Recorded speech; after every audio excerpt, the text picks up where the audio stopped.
La muñeca menor de Rosario Ferré, narrado por Adriana Malavé Ríos y Jesús Hernández Rivera.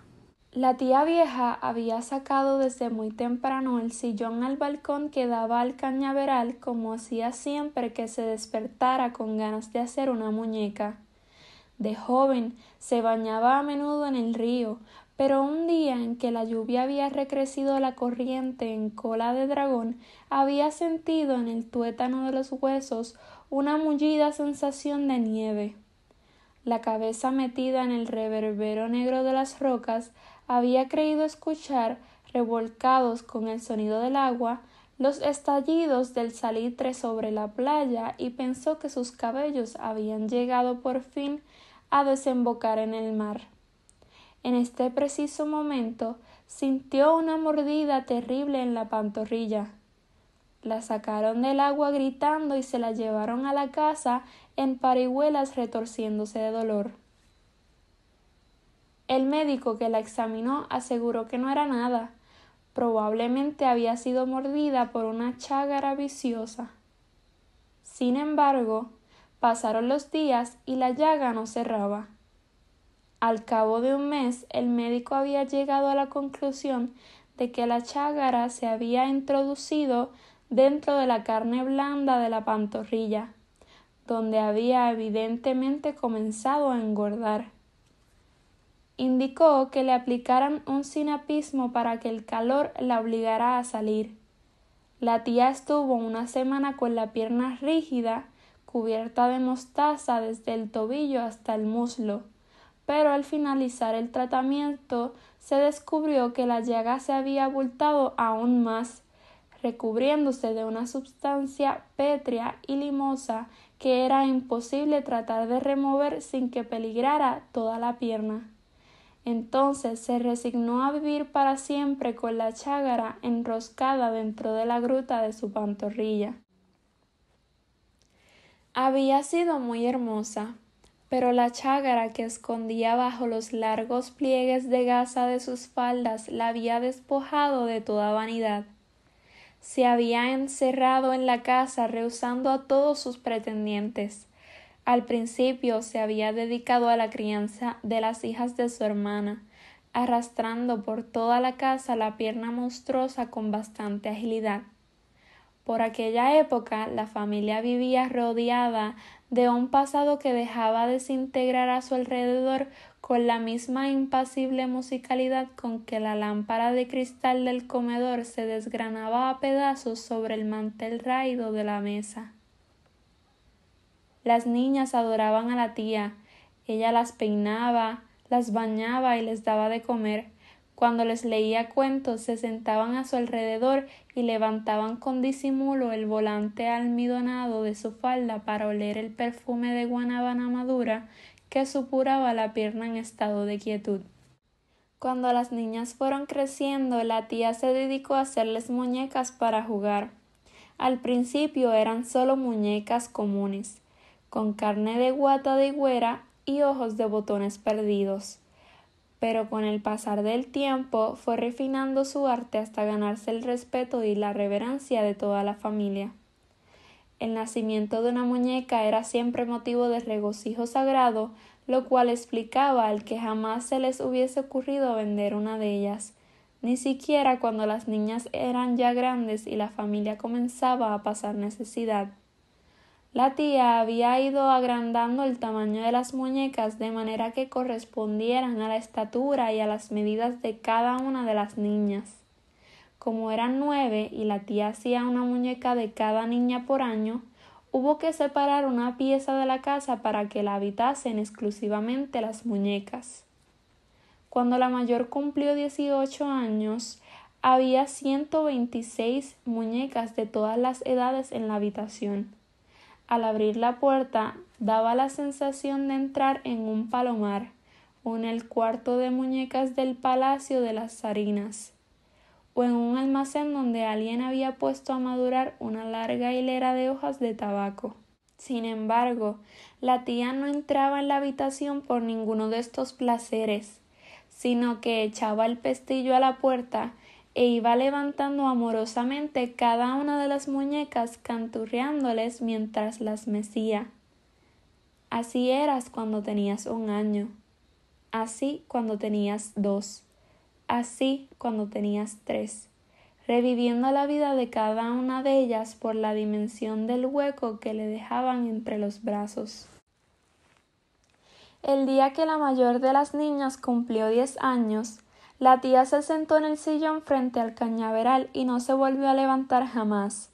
Se balconeaba días enteros observando los cambios de agua de las cañas y solo salía de su sopor cuando la venía a visitar el doctor o cuando se despertaba con ganas de hacer una muñeca. Comenzaba entonces a clamar para que todos los habitantes de la casa viniesen a ayudarla. Podía verse ese día a los peones de la hacienda haciendo constantes relevos al pueblo como alegres mensajeros incas, a comprar cera, a comprar barro de porcelana, encajes, agujas, carretes de hilos de todos los colores. Mientras se llevaban a cabo estas diligencias, la tía llamaba a su habitación a la niña con la que había soñado esa noche y le tomaba las medidas. Luego le hacía una mascarilla de cera que cubría de yeso por ambos lados como una cara viva dentro de 2 caras muertas. Luego hacía salir un hilillo rubio interminable por un hoyito en la barbilla. La porcelana de las manos era siempre translúcida, tenía un ligero tinte marfileño que contrastaba con la blancura granulada de las caras de biscuit. Para hacer el cuerpo, la tía enviaba al jardín por 20 higueras relucientes. Las cogía con una mano y con un movimiento experto de la cuchilla las iba rebanando una a una en cráneos relucientes de cuero verde. Luego las inclinaba en hilera contra la pared del balcón, para que el sol y el aire secaran los cerebros algodonosos de guano gris. Al cabo de algunos días raspaba el contenido con una cuchara y lo iba introduciendo con infinita paciencia por la boca de la muñeca. Lo único que la tía transigía en utilizar en la creación de las muñecas, sin que estuviese hecho por ella, eran las bolas de los ojos. Se los enviaban por correo desde Europa, en todos los colores, pero la tía los consideraba inservibles hasta no haberlos dejado sumergidos durante un número de días en el fondo de la quebrada, para que aprendiesen a reconocer el más leve movimiento de las antenas de las chágaras. Solo entonces los lavaba con agua de amoníaco y los guardaba, relucientes como gemas, colocados sobre camas de algodón en el fondo de una lata de galletas holandesas. El vestido de las muñecas no variaba nunca, a pesar de que las niñas iban creciendo. Vestía siempre las mismas pequeñas de tira bordada y a las mayores de broderí, colocando en la cabeza de cada una el mismo lazo abullonado y trémulo de pecho de paloma. Las niñas empezaron a casarse y abandonar la casa. El día de la boda, la tía les regalaba a cada una la última muñeca, dándoles un beso en la frente y diciéndoles con una sonrisa: «Aquí tienes tu Pascua de Resurrección». A los novios los tranquilizaba, asegurándoles que la muñeca era solo una decoración sentimental que solía colocarse sentada en las casas de antes, sobre la cola del piano. Desde lo alto del balcón, la tía observaba a las niñas bajar por última vez las escaleras de la casa, sosteniendo en una mano la modesta maleta a cuadros de cartón y pasando el otro brazo alrededor de la cintura de aquella exuberante muñeca hecha a su imagen y semejanza, calzada con zapatillas de ante, faldas de bordados nevados y pantaletas de Valenciennes. Las manos y la cara de estas muñecas, sin embargo, se notaban menos transparentes. Tenían la consistencia de la leche cortada. Esta diferencia encubría otra más sutil. La muñeca de boda no estaba jamás rellena de guata, sino de miel. Ya se habían casado todas las niñas y en la casa quedaba solo la más joven, cuando el doctor hizo a la tía la visita mensual acompañado de su hijo, que acababa de regresar de sus estudios de medicina en el norte.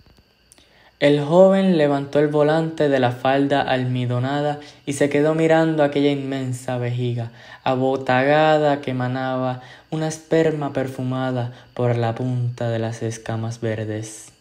Sacó su estetoscopio y la auscultó cuidadosamente.